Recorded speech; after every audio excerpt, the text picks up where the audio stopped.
Thanks for downloading this episode of Cork Talk with me, Tim Atkin. A weekly conversation with some of the most famous people in the world of wine. This podcast is brought to you in partnership with Noma Cork by Vinventions. Driven by a commitment to innovation, the new plant-based Noma Cork Green Line offers significant improvements in wine closure performance. Thanks to a rigorous oxygen ingress rate, you can decide which cork is best for your wine, whether it's for young and fresh wines or for those with ageing potential. Giovanni Manetti's family has lived in Tuscany since the 1650s, but his business was only terracotta tiles, not wine, until his father bought the rundown Fontodi estate in 1968. Since he took over in 1979, Giovanni's helped to transform this spot in the Conca into one of the leading wineries in Chianti Classico, using organic, biodynamic and regenerative practices and focusing on Sangiovese from a special place. Hi, Giovanni, how are you? Very good. Thank you. Good morning. Nice to hear your voice. I mean, I know today it's the bank holiday in England because you've got the coronation, but you're working today, aren't you, in Panzano? Yeah, I'm in Panzano at work as usual, a busy day as usual. I'm in the tasting room. Very, very happy to talk with you. But you've met the king, haven't you? You've met King Charles. Yes. I had a great privilege to meet King Charles in 2017 in Florence.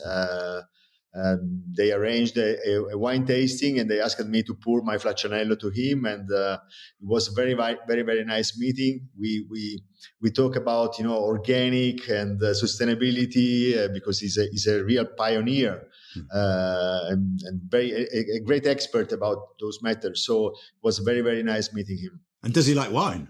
Yeah. He liked my wine. He enjoyed. It was a great privilege and great joy. Well, who couldn't like your wine, really? I mean, who couldn't like Flaccianello? You'd have to be crazy. Anyway, lots to talk about. I mean, a little bit about your family background, because it's unusual. Your family's been in Tuscany for a long time, at least since, 1650? But they were in terracotta, yeah? And not in wine. Is that correct? Yes, my family is from Florence, and since 1650 they have another activity. They produce terracotta, floor tiles, roof tiles, vessels for the garden. And if you are familiar with Florence, the dome, the cupola is all made with our roof tiles, or the floor tiles of Uffizi museums. Uffizi and the Duomo are both Manetti tiles, are they? Yes. And but my father was very passionate about wine. We used to own all the Florentine families. We used to own another farm in the Chianti area, but he was in love with the Panzano and with the Panzano wines. So his dream was to buy a vineyard in Panzano, and he did. And he did it, and the dream became true. In 1968, he found Fontodi, and it was in quite bad shape because the former owner was not taking care so well about Fontodi.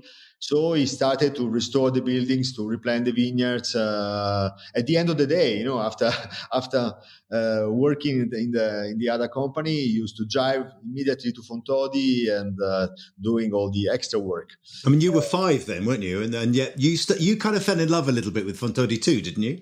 No, I have a very nice story because, when I acquired, I was 5, and he convinced my mom to go to the notary to sign the contract with me, bringing me there. And even if I was so little, I have few images in my mind, very long and boring meeting, except my father, all the other people were smoking, so it was dark and foggy, a nightmare. But my mom is still telling me that his idea was to start to transfer his passion for wine to me even at the very beginning. So even if I was only 5, and I was able to do it, and I became the farmer of the family. I mean, but by the time you were 16, he'd moved the whole family to Fontodi, hadn't he? And were you starting really to get involved with wine then? Yeah. You can imagine it was a shock because I used to live in Florence, in the city, and I had to, get up very early in the morning, taking my Vespa, driving to Florence. In the winter time was very cold, so not nice. But immediately after my having moved to the countryside, I remain captured about the beauty of the place, the beauty of the agriculture. Growing grapes was something amazing, and also starting to be involved in the winemaking. And that was the start of my career at Fontodi. Because you never studied enology, did you, or agriculture? You almost learnt by doing it. You studied economics, right? Yeah, I studied economics because it was possible studying economics to continue to work. So I was working during the day and studying at home, going to Florence at the university only to take exams. It was not possible. We were not allowed to do that with a scientific faculty like agronomy. So that is why I decided to study economics.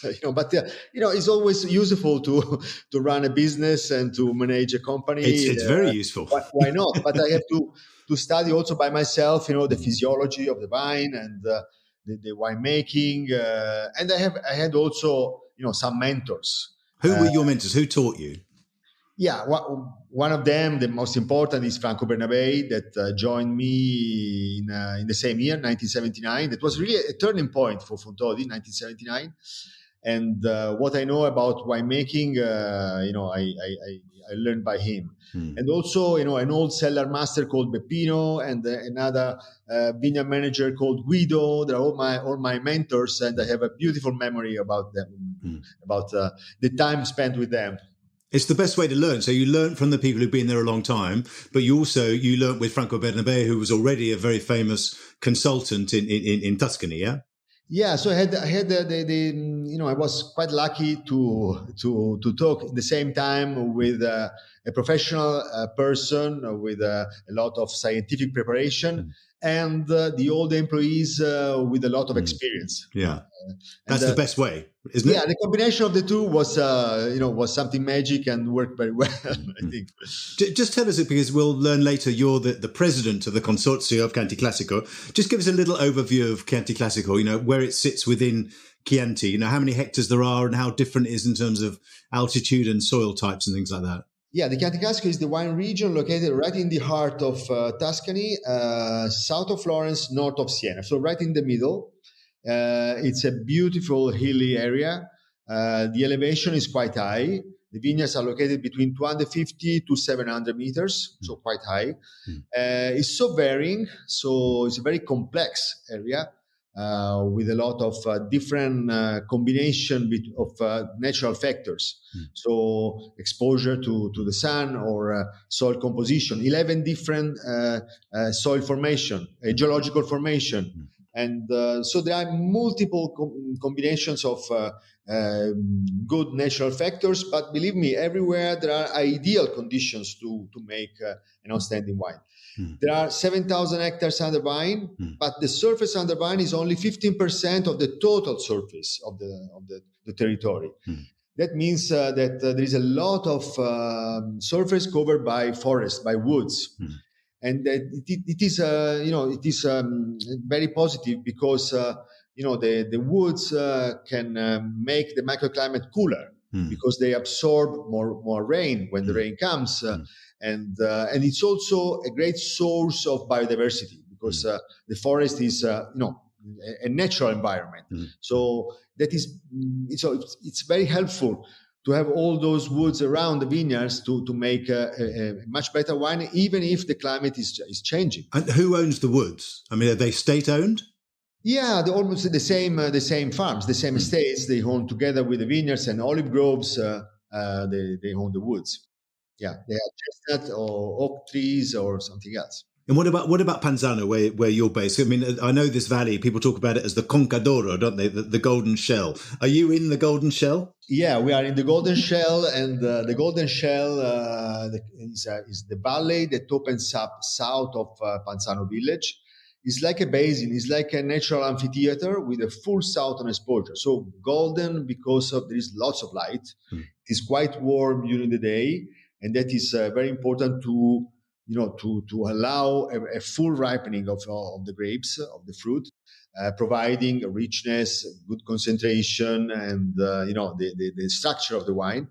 But because of the elevation that is quite high, the average is around 450. The nights are very cool, so there's a lot of difference in temperature between day and night, and that helps to have a slower ripening and to maintain, to keep the acidity, the freshness, and the finesse of the tannins.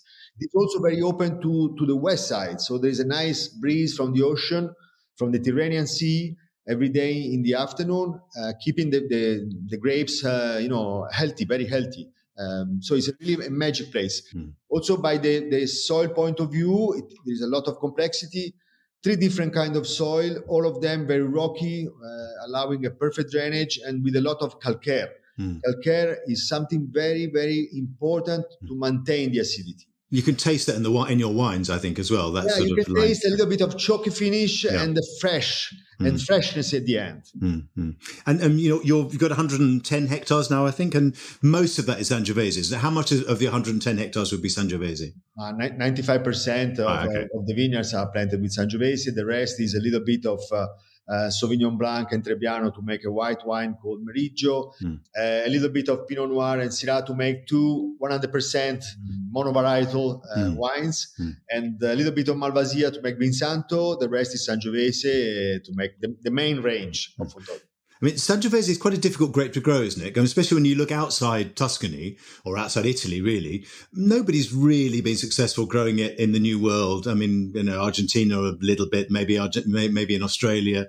I think I've seen one even in Chile and in New Zealand. Why? What is the trick to growing Sangiovese? What's it like as a grape? It's quite difficult to grow because it's quite moody, and it requires the very best. So Sangiovese wants to be planted in the best soil, rocky, on slope, allowing a good drainage. If you don't have the perfect combination of soil, microclimate, exposure, Sangiovese makes poor wines. Otherwise, in Chianti Classico or in Montalcino or in Montepulciano, the 3 best areas for Sangiovese, except other few micro areas like Rufina, in those areas makes really the best quality. That means a wine capable to reflect the territory, and that is the most important quality of Sangiovese.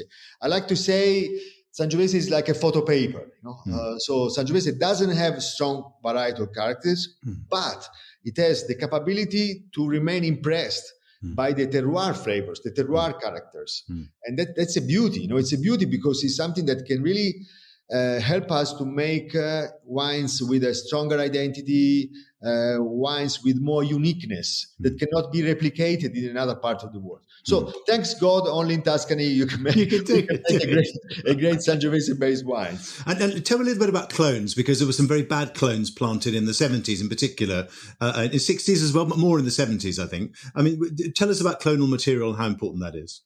Yeah, some of them they were not so good because, especially the ones produced in the 60s and 70s, because at that time the goal was increasing the quantity.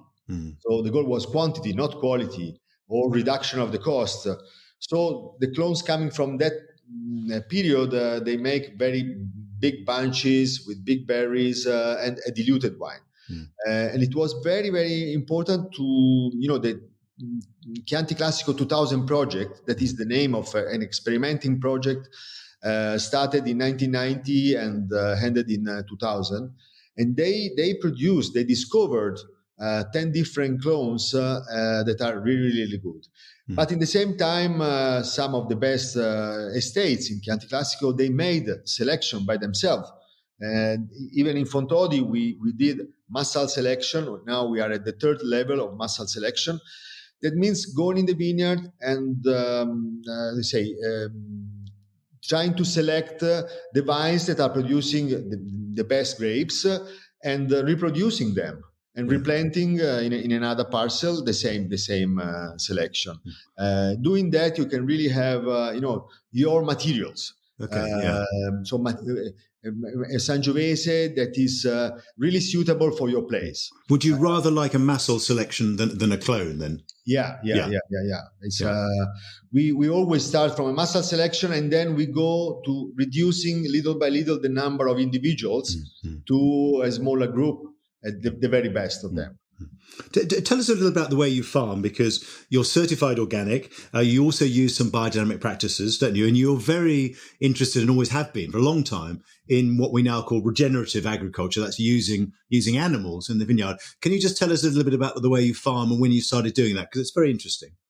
Yeah, it was a work in progress. So when I started, like everybody, we used to spray some, chemical products.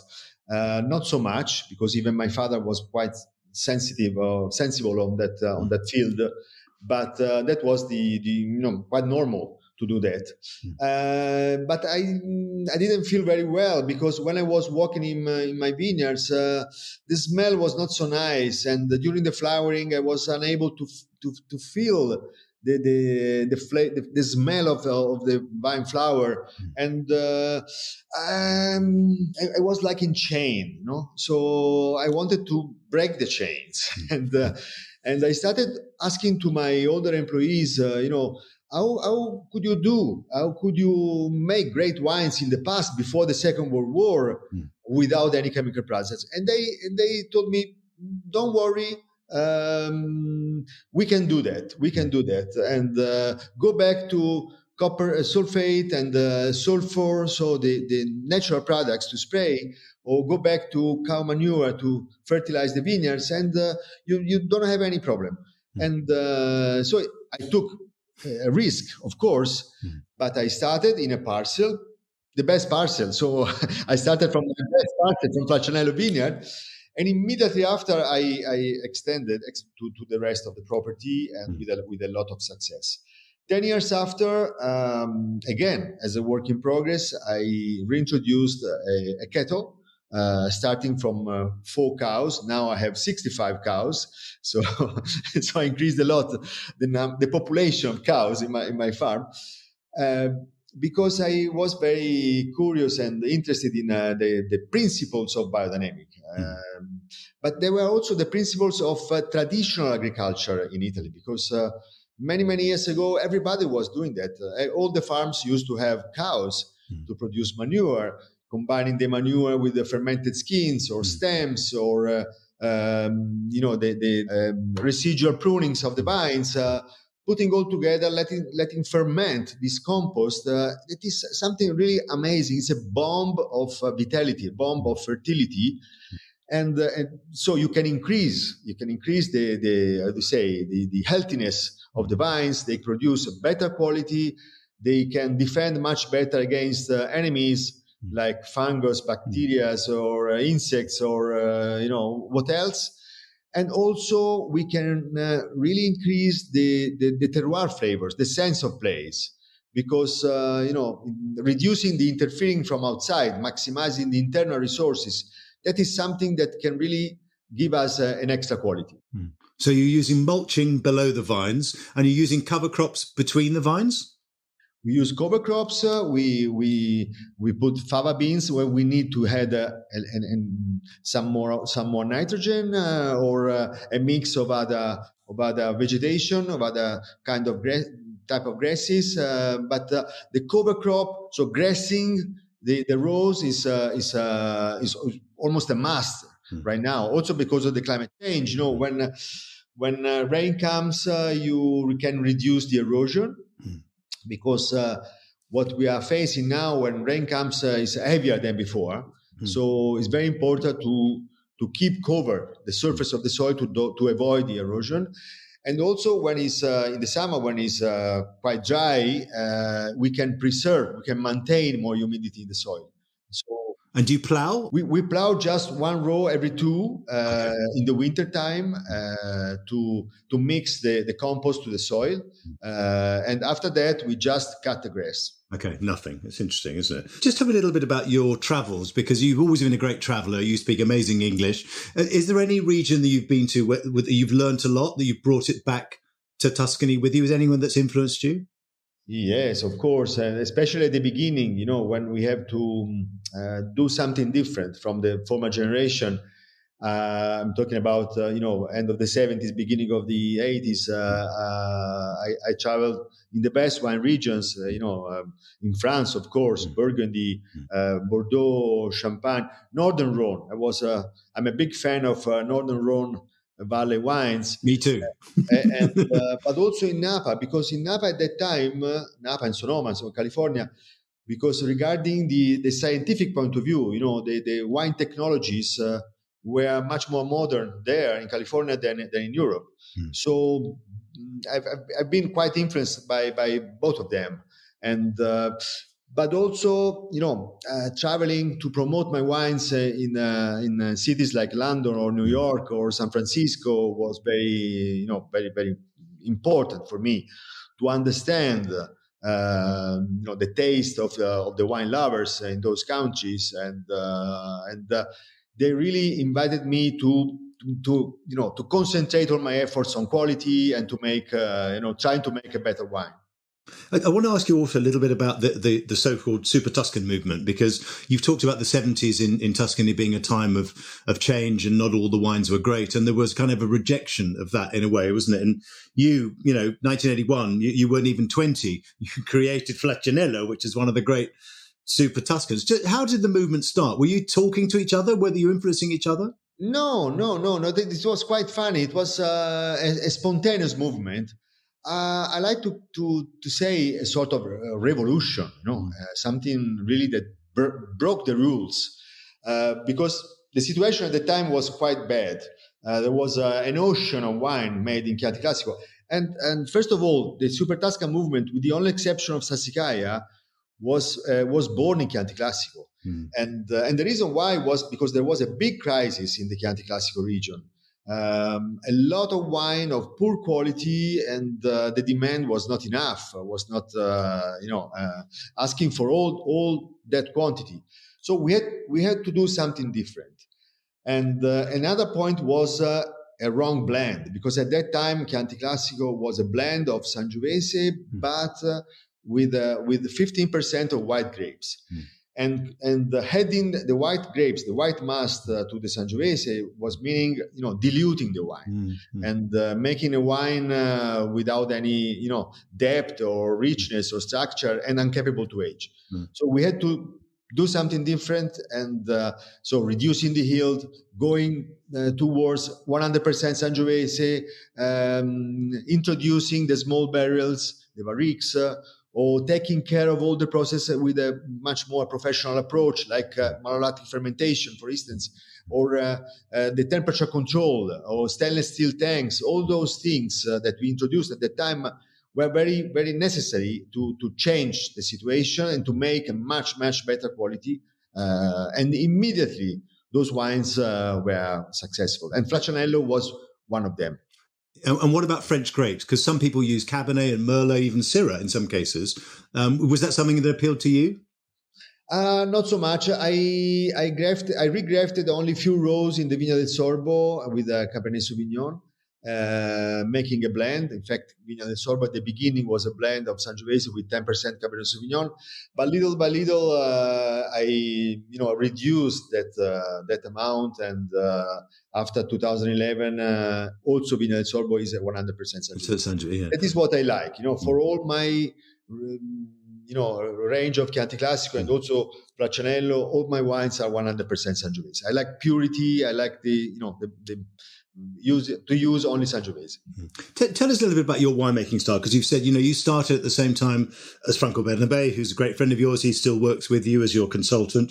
How would you describe the style of winemaking? And I just wonder whether it's evolved over the years. Yeah, there is always an evolution. There is always a sort of fine tuning.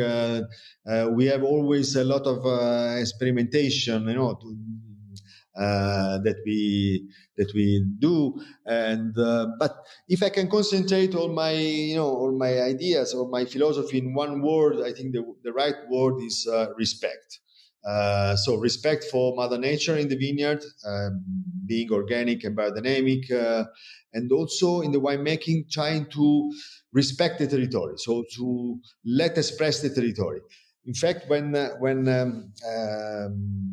I'm showing my cellar to visitors, and they ask me, "Are you the winemaker?" My answer is not. I'm not a winemaker. I'm a natural assistant. So that is my approach.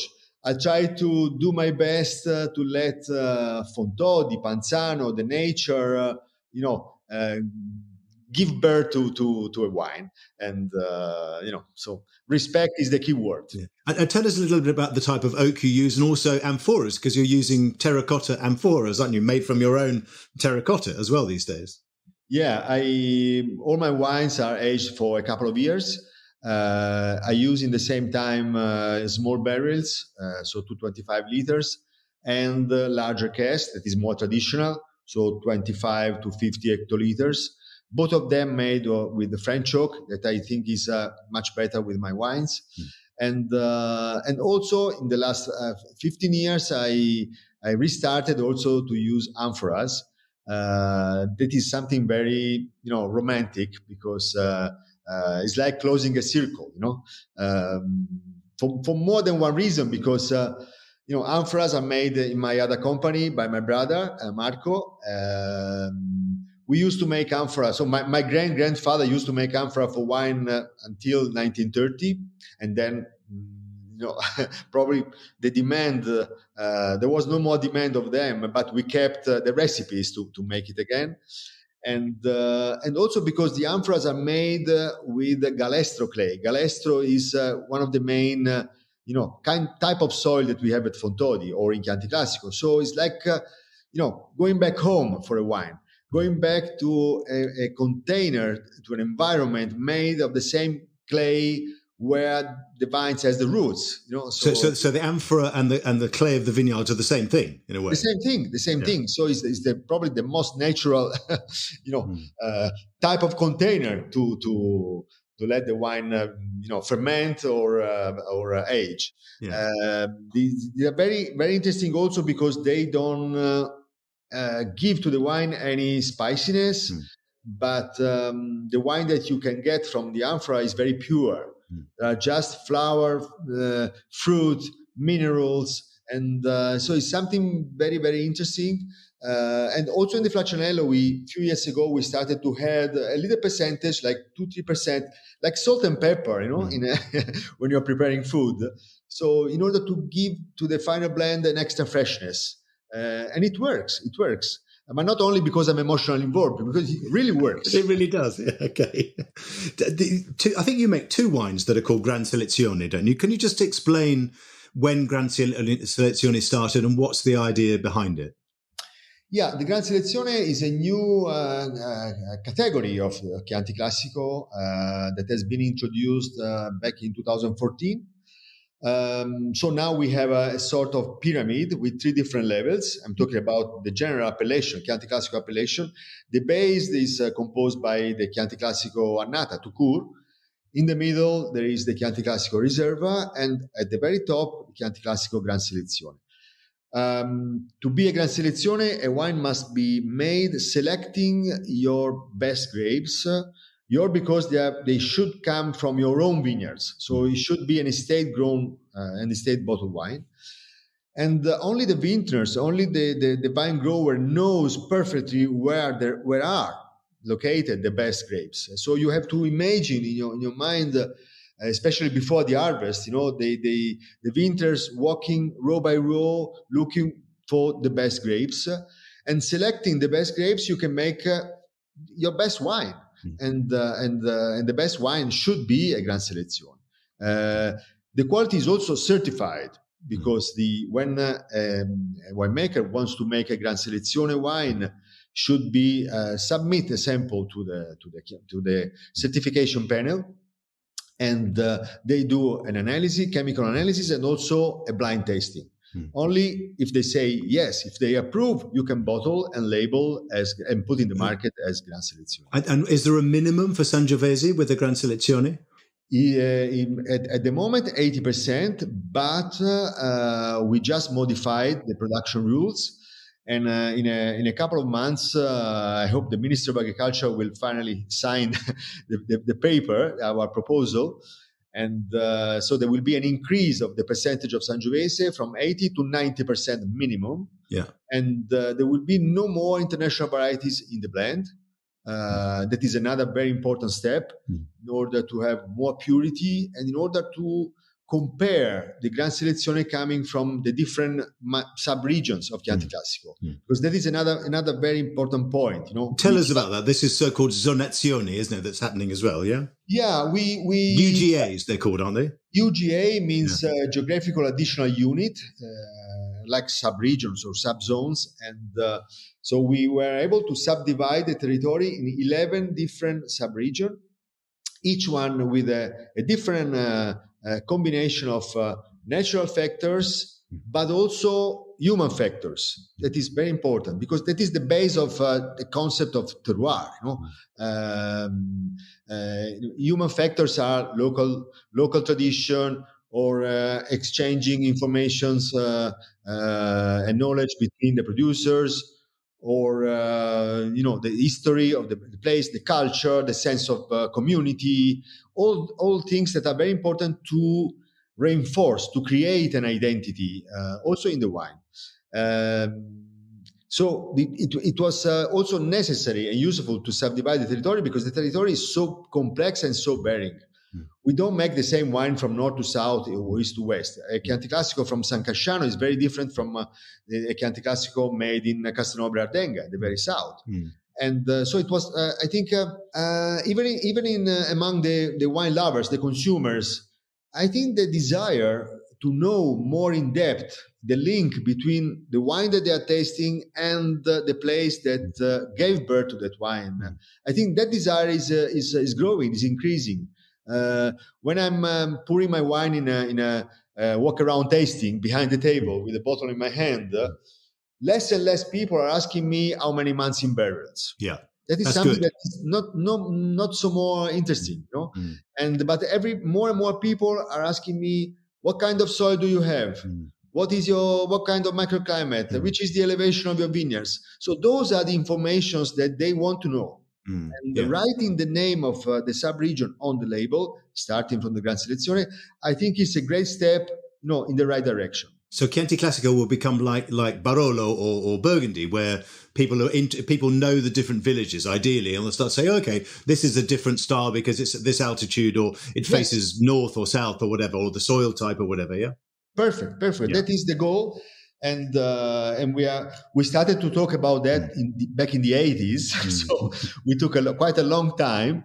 But in Italy we say Rome is not built in one week. Day. Exactly. Maybe that's a good thing that you've taken time, really. And listen, I want to ask you about this because you're the president of the Chianti Classico Consortium, as we said. You've been president since 2018. You're now in your second term. Do you like politics? Do you like kind of all that side of what you do? It's a big question.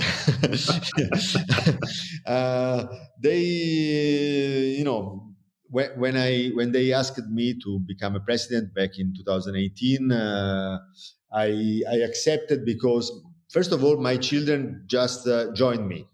So I could spend some of my day in something different, doing something different.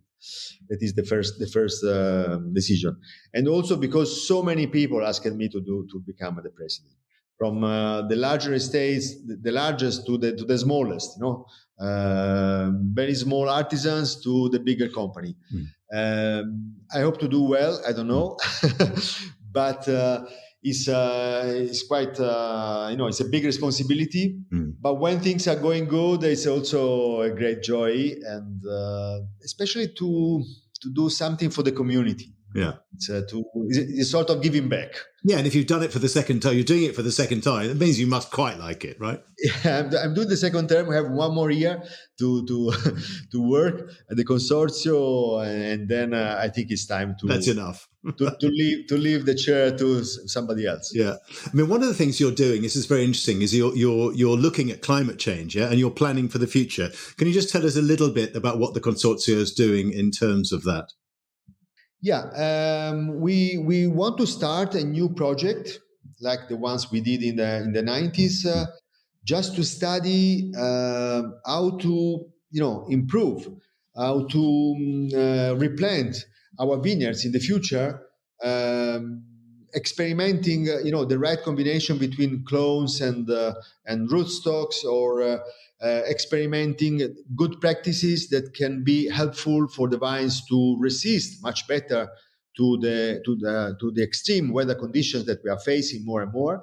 I think is something very, very important. So it will be a big investment for all the vintners, but I think it's necessary because at the moment we are not so hurt by the global warming. And if we look back, we had a long line of great vintages in a row. Something never happened before, but we are quite worried for the future. What is going to happen if the trend will continue? So if the temperature will continue to grow, or if there will be more modification in the rainfall or something like that. So we want to experiment. We want to invest in experimenting and studying, a Chianti Classico vineyard for the 2030 or 2040. I think is something very, very good. Because Chianti Classico has changed a lot in your lifetime. I mean, how is it going to change, do you think, over the next 20 years? Is that almost the biggest challenge, do you think, climate change? One of the challenge, but I'm very positive for the future because I can see everybody, all my colleagues.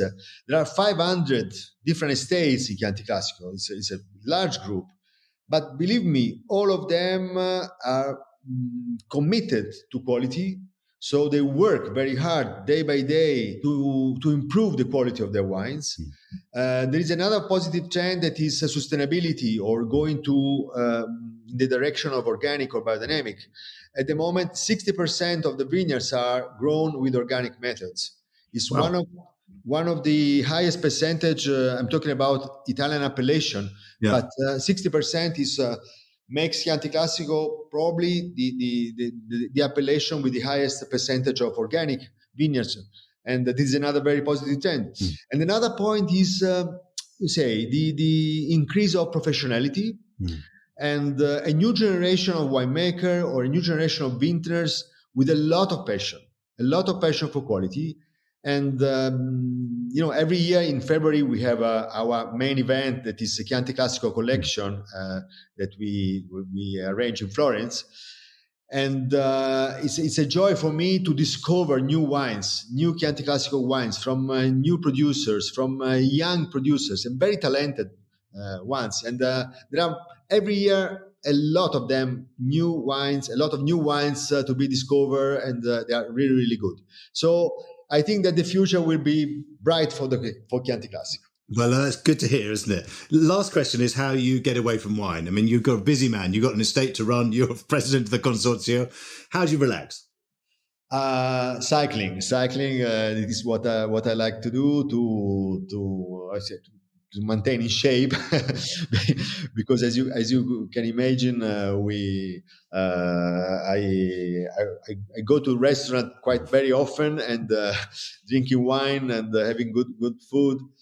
So I have to do something to maintain my body in health. And cycling is what I love to do. And Chianti Classico, believe me, is a magic place also for cycling. Not only to make wine, but also for cycling. It's round. A lot of hills, right? A lot of hills, but round hills and not so much traffic. And especially during this time of the year, in the springtime, it's a beauty. It's a beauty. Listen, Giovanni, you can't go cycling today, at least not till after work, because it's not a bank holiday where you are. But it's been fascinating talking to you. Thank you so much for sharing your passion and your vision for Chianti Classico with us today. Thank you very much, Dean. Thank you for having me. And, I hope to see you soon in Chianti Classico. Bye-bye. Ciao.